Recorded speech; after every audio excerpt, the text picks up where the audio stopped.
तो देखो अपन ने इस क्लास में किया था, परमाणु की संख्या कर ली थी, एक विद, द्विविद, त्रिविद, चतुर्विद, पंचविद, महर्षि चरक के, महर्षि सुश्रुत के, पंचविद, षडविद, सप्तविद कोई नहीं मानता था, अष्टविद, नवविद और दसविद, ये कर लिया अपन ने। तो अब करेंगे अपन चतुर्विद रोग परीक्षा, चतुर्विद परीक्षा, कि भाई चतुर्विद रोग परीक्षा मतलब रोगों की किस तरीके से परीक्षा करते हैं, किस तरीके से उनको जानते हैं, समझते हैं, किस तरीके से उनका ट्रीटमेंट करते हैं, ठीक है। या फिर चतुर्विद परीक्षा, या तो रोग परीक्षा बोल दो या चतुर्विद परीक्षा बोल दो, बात एक ही है। तो अपना सिलेबस का जो पॉइंट देखो यहाँ पे,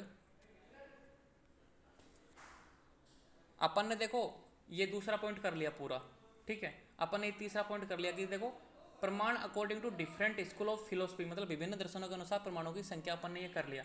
दूसरा अपन ने कर लिया था पहली क्लास में, ये कर लिया, ये लास्ट में हो जाएगा। अब 4 types of method of examination in Ayurveda, चतुर्विद परीक्षा विधि, प्रमाण इन आयुर्वेदा। तो चौथा पॉइंट अपन अब कर रहे हैं। देखो सिलेबस के अनुसार चल रहा हूँ मैं पूरी तरीके से, सिस्टमेटिक तरीके से। तो चतुर्विद परीक्षा विधि स्टार्ट करते हैं। आयुर्वेद में प्रमाणों के विवेचन के प्रसंग में महर्षि चरक ने परीक्षा शब्द का प्रयोग किया है। कि भाई आचार्य चरक ने प्रमाण नहीं बोला, परीक्षा बोला है। और मैंने आपको बता दिया कि परीक्षा, साधन, उपलब्धि, ये सब क्या हैं, पर्यायवाची हैं। तो आचार्य चरक ने क्या बोला, परीक्षा शब्द यूज लिया, इसलिए यहाँ पे आता है परीक्षा।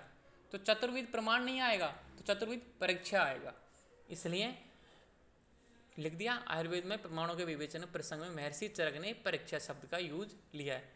अब ये क्या है, चतुर्विद रोग परीक्षा क्या है, चतुर्विद परीक्षा क्या है कि द्विविध में खलु सर्व सच असत्य तस्य चतुर्विद परीक्षा आप्तोपदेश है, प्रत्यक्ष, अनुमान है, युक्तिश्च चेति।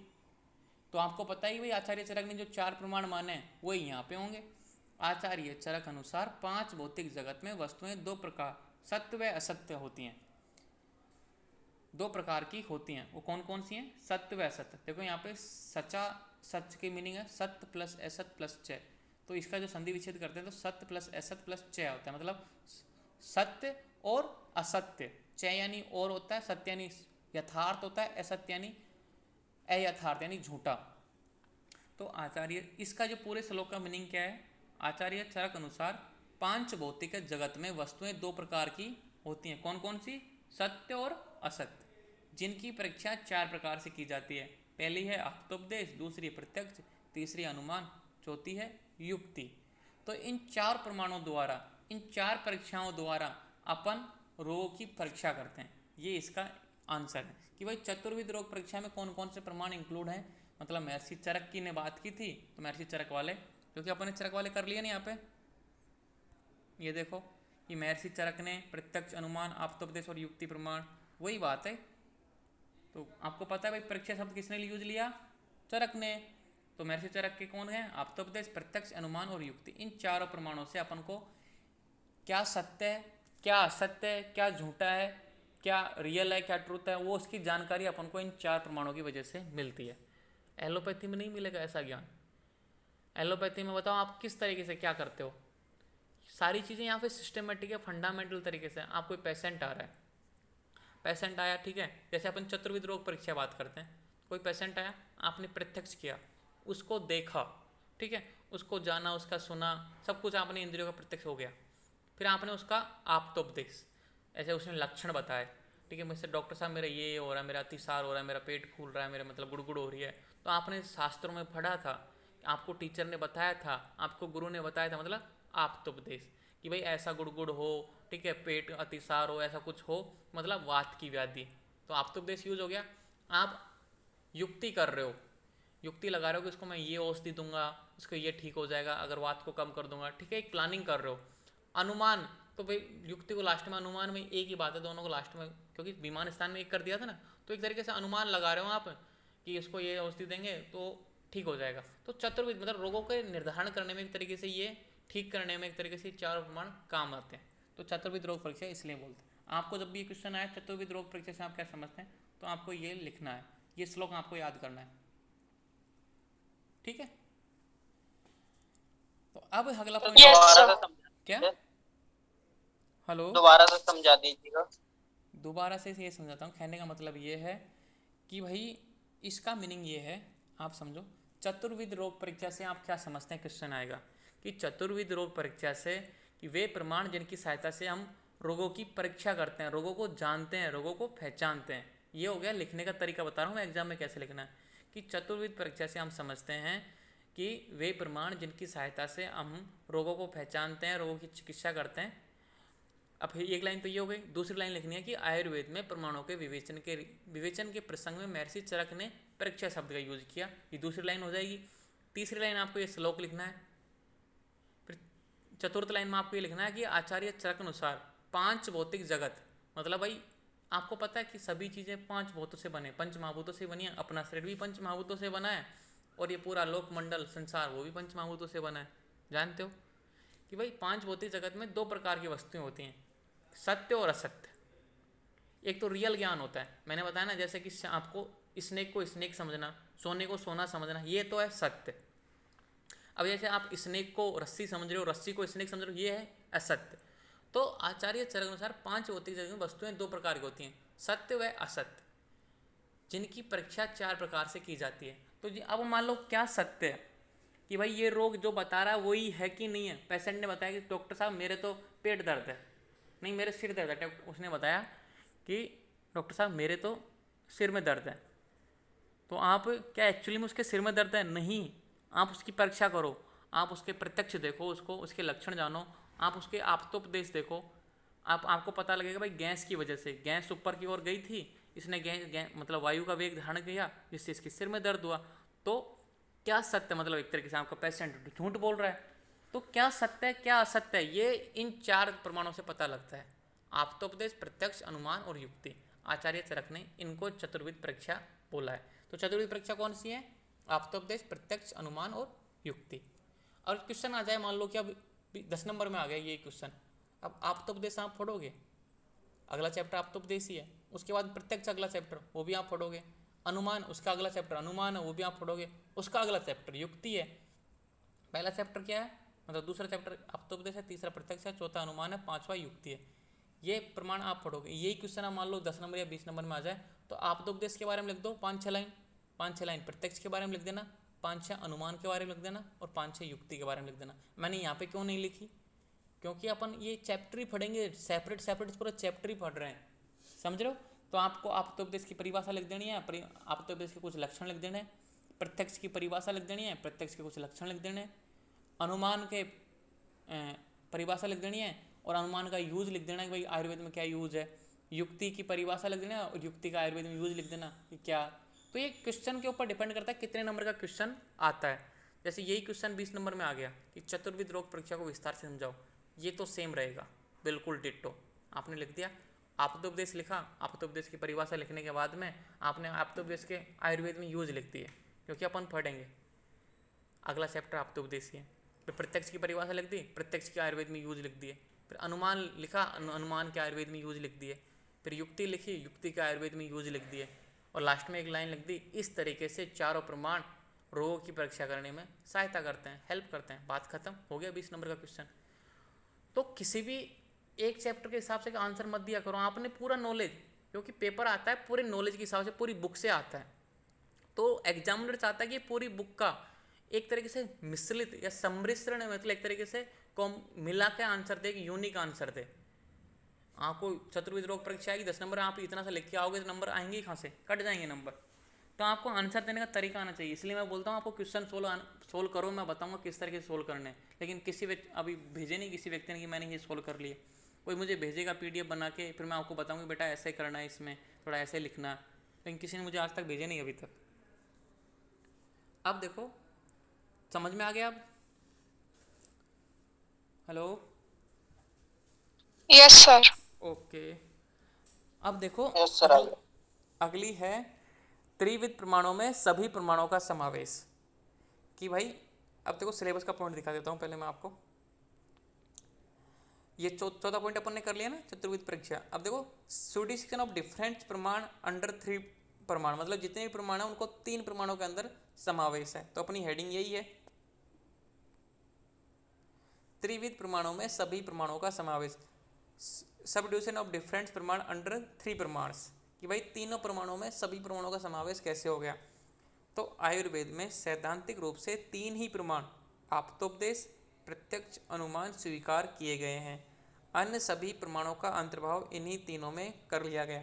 पहले तो आपको ये याद होना चाहिए कि कौन से तीन प्रमाण है मुख्य। आप्तोपदेश, प्रत्यक्ष, अनुमान, ये तीन मुख्य प्रमाण हैं। इन तीनों प्रमाणों के अंदर बाकी सारे प्रमाण जो अपन ने पढ़े थे ना 10वीं तक, वो सारे इसमें इंक्लूड हो जाएंगे। आचार्य चरक ने भी विमान स्थान चतुर्ध्याय में युक्ति को अनुमान प्रमाण में सम्मिलित करके अंततः तीन ही प्रमाण बताए। वो कौन कौन से थे? आप्तोपदेश, प्रत्यक्ष और अनुमान। सेम है ना, आप्तोपदेश, प्रत्यक्ष, अनुमान, आप्तोपदेश, प्रत्यक्ष, अनुमान। तो सिद्ध हो गया ये बात कि भाई मुख्यतः तीन ही प्रमाण है। कौन कौन से? आप्तोपदेश, प्रत्यक्ष और अनुमान। अब समावेश किस तरह से हुआ भाई, मिले कैसे, कौन से प्रमाण में कौन से प्रमाणों को मिलाया है? तो प्रत्यक्ष व अनुमान में देखो उपमान प्रमाण को, अर्थोक्ति, अभाव और संभव। अब यहाँ पे आपको समझ में नहीं आएगा क्योंकि ये बुक में लिखा हुआ है ऐसे कि प्रत्यक्ष व अनुमान में उपमान प्रमाण को सम्मिलित कर लिया, अर्थोक्ति को, अभाव को और संभव को। ये प्रत्यक्ष और अनुमान ऐसे कैसा बुक में लिखा, मैंने ऐसा कैसा लिखा है यहाँ पे। अनुमान में कौन सा? चेष्टा और युक्ति को। अब युक्ति वाला तो समझ में आ गया भाई, आचार्य चरक ने सम्मिलित कर लिया, ठीक। और चेष्टा को कैसे समझोगे कि भाई हाव भाव, अनुमान ही तो लगाते हैं कि बच्चे को भूख लग रही है। आप बोल करेक्ट थोड़ी ज्ञान है, एकदम परफेक्टली ज्ञान थोड़ी, इसको भूख ही लग रही है, दर्द हो रहा है तब भी तो रो सकता है। तो अपन ने अनुमान लगाते हैं कि चेष्टा, जैसे कोई गूंगा व्यक्ति है, ठीक है, वो बोल नहीं पा रहा तो वो ऐसे इशारे से करेगा कुछ कि ये बोलना चाहता है, तो अपन अनुमान ही लगाते हैं, इसलिए चेष्टा को अनुमान में सम्मिलित कर लिया। तो ये तो समझ में आ गया भाई, चेष्टा और युक्ति अनुमान में आ गए। आप तो उपदेश में देखो एति है कि ऐसा निश्चित ही हुआ है, तो अपन बुक पढ़ रहे हैं, मतलब बुक है तो सत्य है, मतलब एक तरीके से आप्त शब्द है, तो एतिय को अपन ने माना।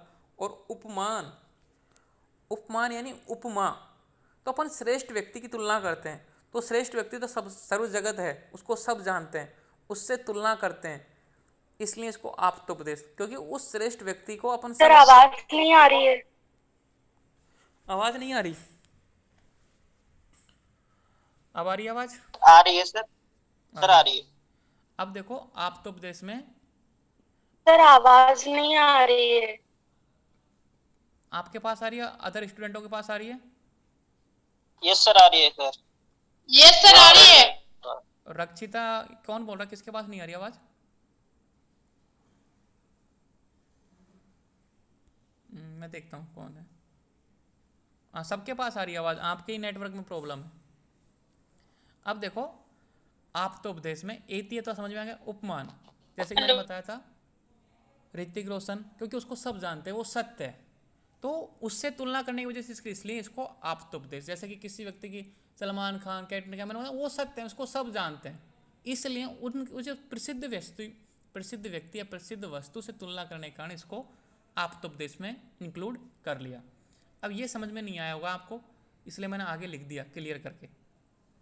प्रमाणों का समावेश, आप्तोपदेश में एति व उपमान, ये अपन को समझा दिया। प्रत्यक्ष में अभाव प्रमाण का समावेश हुआ है। अब समझो प्रत्यक्ष में अभाव का कैसे, जैसे कि आपको प्रत्यक्ष हो गया कि भाई टेबल पे पुस्तक, मतलब टेबल पर पुस्तक नहीं है, आंखों से देख लिया, अब इसमें अभाव तो रहा ही नहीं। अभाव तो तब होता है भाई आंखों के सामने आपको दिखाई नहीं दे रहा, कुछ मिसिंग होता, लेकिन आपने प्रत्यक्ष कर लिया, आपको इंद्रिय का यूज हो गया, तो वहाँ पे प्रत्यक्ष प्रमाण आ गया भाई टेबल पर पुस्तक, मतलब टेबल पर पुस्तक नहीं है, मतलब प्रत्यक्ष हो गया, तो ये प्रत्यक्ष के अंदर सम्मिलित हो गया। तो जो अभाव प्रमाण है उसको प्रत्यक्ष में सम्मिलित कर लिया। और संभव क्या था कि चाकू की धार देख के, चाकू को देख के उसकी धार और उसका नुकसान करने की कैपेसिटी का पता करना, तो वहाँ भी प्रत्यक्ष ही तो यूज हो रहा है, आपने देखा है उसको, ठीक है। तो एक तरीके से संभव और अभाव दोनों को प्रत्यक्ष में इंक्लूड कर लिया। अनुमान में युक्ति आप समझते हो, ठीक है, अनुमान में युक्ति आप समझी, अनुमान में आचार्य चरक के अनुसार युक्ति आप जानते हो, चेष्टा आप समझ गए हो। अर्थोक्ति, अर्थोक्ति में तो अनुमान लगाते हो आप कि भाई मैं रात को खाना नहीं खाता, इसका मतलब आप दिन में खाना खाते हो, आपने अनुमान लगा लिया। परिशेष, परिशेष में क्या होता है कि भाई इतने सारे, मतलब एक बहुलक, मतलब बहुत सारे लोग हैं, उनमें से एक लोग को छांटना है, बाकी सबको अलग कर दो, एक बच जाएगा, वो भी अनुमान में आ गया। प्रमाणों, ये चारों का मतलब युक्ति, चेष्टा, अर्थोक्ति, परिशेष, इन चारों का अनुमान में सम्मिलित, तो तीन ही हो गए ना मैन, तो यहाँ पे क्लियरली इजीली समझ में आ जाएगा, क्योंकि मैंने प्रत्यक्ष को यहाँ पे अलग कर दिया। बुक में था ये, प्रत्यक्ष अनुमान साथ में थे और अनुमान अलग से था, इसलिए लेकिन मैंने यहाँ पे इनको बिल्कुल अलग कर दिया भाई। प्रत्यक्ष में स्पेसिफिक ये 2 आते हैं, आप्तोपदेश में ये आते हैं और अनुमान में ये 4 आते हैं।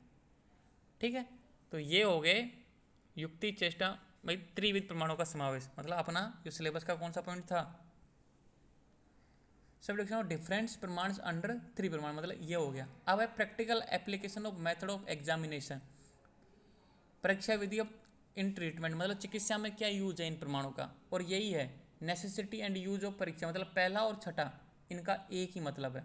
मैंने देखो लिख भी रखा है यहाँ पे, आयुर्वेद में प्रभाव का महत्व, प्रयोजन या उपयोग, बात एक ही है। तो पहला पॉइंट था और लास्ट का जो पॉइंट है ना, महत्व बोल दो, प्रयोजन बोल दो या उपयोग, क्या है इन प्रमाणों का, तो कर लेते हैं आज ही। मैं स्क्रीन शेयर करता हूँ दोबारा।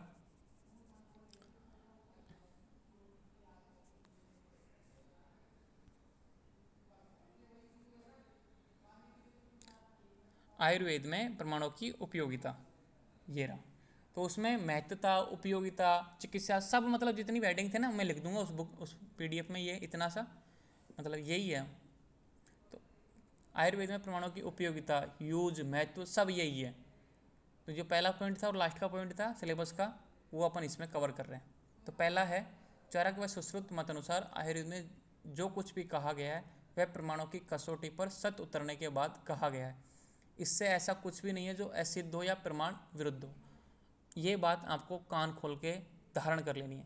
जैसे बहुत से व्यक्ति बोलते हैं ना कि सर ये ऐसा, जैसे अभी अपन अष्टांग की बात कर रहे थे तो उसमें बताया कि प्लिया वृद्धि कैसे कोरिलेट नहीं कर पा रहे थे क्योंकि कोई सेंस ही नहीं बन रहा।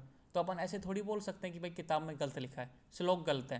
देखो यहाँ पे लिखा है कि चरक व सुश्रुत मत अनुसार आयुर्वेद में जो कुछ भी कहा गया है वह प्रमाणों की कसौटी पर सत्य उतरने के बाद ही कहा गया है। यहाँ पे क्लियर कर दिया है कि वहाँ पे एक एक श्लोक लिखा है ना, एक एक श्लोक लिखा है, वो मतलब प्रैक्टिकल करके, अपनी कैपेसिटी नहीं है इतनी सिद्ध करने के लिए, उन्होंने प्रैक्टिकल किया है, उन्होंने जाना है, उन्होंने रिजल्ट को समझा है, फिर जाके वहाँ पे लिखा है। तो चरक व सुश्रुत मत अनुसार आयुर्वेद में जो कुछ भी कहा गया है प्रमाणों की कसौटी पर सत्य, मतलब एकदम रियल और ट्रुथ, मतलब एक तरीके से आप्तोपदेश हो गया, वो कभी झूठा नहीं हो सकता।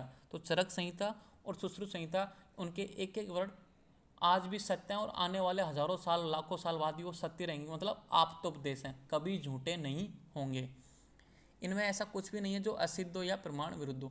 एक भी वर्ड ऐसा नहीं है जो, क्योंकि आपको पता है 5,000 साल पहले जो चीज़ें लिखी हैं वो आज भी सत्य हैं और आने वाले टाइम भी सत्य ही रहेंगी। तो असिद्ध हो या प्रमाण विरुद्ध हो ऐसा कुछ नहीं है। 5 भौतिक जगत में सत्य व असत्य पदार्थों की परीक्षा प्रमाण के आधार पर की जाती है। अपन ने ये बात जानते ही हैं कि भाई संसार में सत्य का ज्ञान लगाना है। अपन सीधी सी बात है, कोर्ट में जाते हैं, कोई भी चीज़ें वहाँ क्या बोलते हैं, प्रमाण ही तो मांगता है, सबूत ही तो मांगता है। सबूत बोल दो, प्रमाण बोल दो, परीक्षा बोल दो, साधन बोल दो, एक ही बात है। तो सत्य की जांच किसके आधार पर होती है, प्रमाण। भाई क्या सबूत है तुम्हारे पास कि ये सत्य बोल रहा है। तो किसी भी चीज़ को सत्य करना है, उसके बारे में जानना है, समझना है। जैसे कि आपके पास एक आपको पत्थर का टुकड़ा मिला, एक व्यक्ति बोलता है कि ये हीरा है, एक व्यक्ति बोलता है नहीं नॉर्मल पत्थर है। आप कैसे सिद्ध करोगे कि ये नॉर्मल है कि ये हीरा है? आप उसकी संरचना देखोगे, आप उसको जांचोगे, परखोगे, ठीक है। आप कोई बुक देखोगे, भाई बुक में अगर ऐसा पत्थर है, ऐसी संरचना का है, ऐसी डिज़ाइन में है, ऐसे कोण है इसमें, तो ये हीरा है, ठीक है। अगर ऐसा नहीं है तो पत्थर है, तो उनमें से एक सत्य हो जाएगा, एक असत्य हो जाएगा। लेकिन हुई तो प्रमाणों की आवश्यकता हुई ना उसको सिद्ध करने के लिए। आपने आप्तोपदेश, आपने बुकों का सहारा लिया, आपने किसी ऐसे व्यक्ति के पास गए उसको जो समझता उस चीज़ के बारे में, तो सबूत की आवश्यकता पड़ी कि उसको सिद्ध करने में कि ये पत्थर है कि ये हीरा है। जैसे कोई बोलता है ना कि ये तो फॉसिल मिला, जीवाश्म में मिलते हैं। बहुत सी चट्टानें भी होती हैं कभी कभी कि ये झूठा जीवाश्म है, नकली है, क्योंकि इसकी जांच सही ढंग से की नहीं हुई। तो 5 भौतिक जगत में सत्य व असत्य पदार्थों की परीक्षा प्रमाण के आधार पर ही की जाती है। आध्यात्म और अधिभूत या वस्तुत्व को जानने समझने का साधन प्रमाण है। आध्यात्म, आध्यात्म यानी क्या होता है, आत्मा, और अधिभूत यानी क्या होता है, प्रकृति। फर्स्ट चैप्टर में स्टडी किया है। तो आत्मा और प्रकृति मतलब या वस्तुत्व को जानने समझने का साधन प्रमाण। अगर आप आत्मा को जानना चाहते हो या आपके शरीर को या प्रकृति को, इनको जानना चाहते हो ना, तो प्रमाण ही है। बिना प्रमाण के आप ऐसे ही भटकते रहोगे। अगर आपको नॉलेज चाहिए, आपको ज्ञान चाहिए, तो प्रमाण की आवश्यकता है। कैसे? जैसे कि आपको किसी चीज़ को जानना है, तो आप पहले उसको देखोगे। देखने का मतलब प्रत्यक्ष प्रमाण आपके बारे में यूज हुआ। आप उसके बारे में ज्ञान लेना चाहते हो तो कोई ऐसी बुक पढ़ोगे, मतलब आप्तोपदेश, किसी ने तो लिखी है वो सत्य होगी, तो उसके बारे में जानोगे तो आप्तोपदेश। तो कहीं भी अगर थोड़ा सा भी नॉलेज प्राप्त हो रही है ना आपको, तो प्रमाण की आवश्यकता है। अब आप सुन रहे हो किसी चीज़ को, मान लो सुन के, जैसे आप सुन रहे हो मेरे से, आप ज्ञान ले रहे हो, पदार्थ विज्ञान समझ रहे हो, तो ये कौन सा प्रमाण है मुझे बताओ। देखो आप सुन रहे हो तो बताओ कौन सा प्रमाण यूज ले रहे हो आप इस समय ज्ञान लेते समय। आप तो देश नहीं, आप तो उपदेश के प्रत्यक्ष साथ में प्रत्यक्ष ले रहे हो, क्योंकि इंद्रियां का यूज हो रहा है इसमें। श्रोत्र इंद्रिया, कान का, जो कान में यस श्रोत सर इंद्रिया ना उसका यूज हो रहा है, तो प्रत्यक्ष के साथ आप्तोपदेश। ठीक है, पहला कौन सा है कि आप्तोपदेश में, चलो मैं बोल रहा हूँ, ठीक है, मैं इतना भी आप्तोपदेश नहीं जो मेरी बात सारी साचे सच्चे हों, इतना भी आप्तोपदेश नहीं हूँ मैं, लेकिन मुख्यतः प्रत्यक्ष का और आप्तोपदेश का यूज हो रहा है इसमें।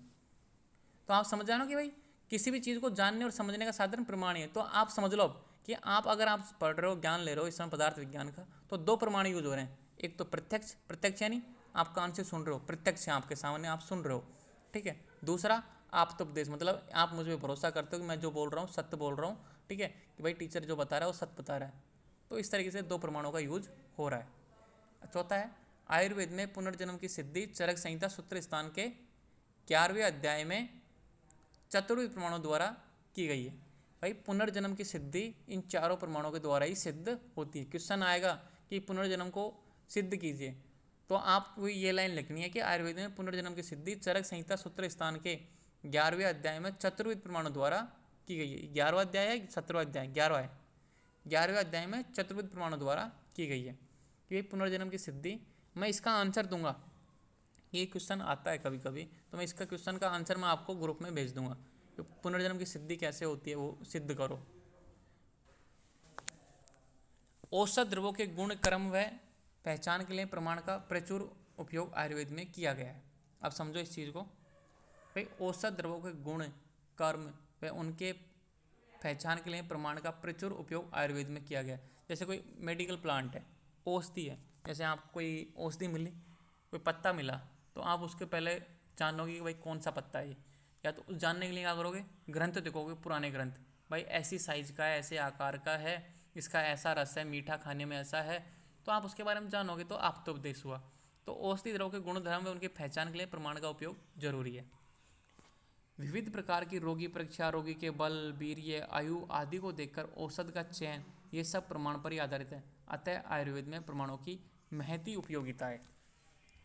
अब समझो इस चीज को कि विविध प्रकार की रोगी परीक्षा, अपन ने बोला ना चतुर्विध रोगी परीक्षा, तो विभिन्न प्रकार की रोगी परीक्षा, जैसे रोगी झूठ बोल रहा है कि सत्य बोल रहा है, क्या बोलना चाहता है। रोगी के बल, जैसे कि रोगी का बल कैसे पता लगेगा, देख के पता लगेगा, कि उसको देखेंगे भाई सूखा हुआ है, कमजोर है, या फिर अष्टपुष्ट है, तो रोगी, तो प्रत्यक्ष प्रमाण यूज हुआ ना, रोगी के बल देखा आपने, उससे पूछा, वो बताएगा कि डॉक्टर साहब मैं थक जाता हूँ, थोड़ा सा काम करने के बाद थक जाता हूँ, तो उसने बोला और अपन ने सुना, तो मतलब सुन के भी पता लग रहा है कि रोगी के बल के बारे में।